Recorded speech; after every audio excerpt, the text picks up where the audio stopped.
屏东慢慢有一个妇人人暗时牵狗仔散步，煞去互人望向轻砍木，人绊倒受伤。也毋过，这个嫌犯随着落跑消息，当地警方是表示讲会来加强巡逻，赶紧来抓嫌犯。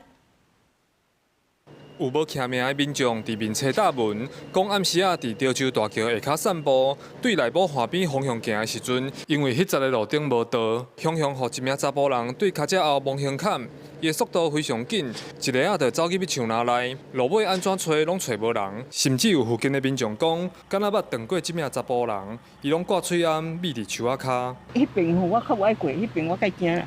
我去行一届啊，3点半遐出来，结果有一个我手，我手敢若像要共拖安尼啦。我见我夹这个要讲呢。7、8点的时候，那时候都没有路灯，没有路灯，男生啦，还有女生骑脚踏车的都有，整个都河边都黑漆漆的，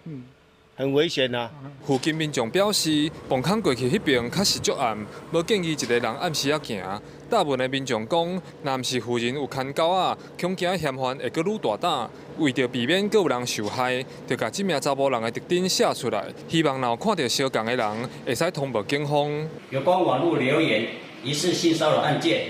本分局目前联络留言民众报案中，并加强该路段巡逻勤务，维护辖区治安。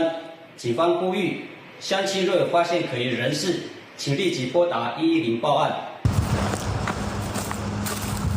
对此，慢慢加州所长有去答问回应，希望当事人会使和警方联络，提供线索互因调查。警方嘛到现场加绑一份签到的单仔，加强巡逻，无希望类似的事件搁再发生。记者柯炳哲，屏东报道。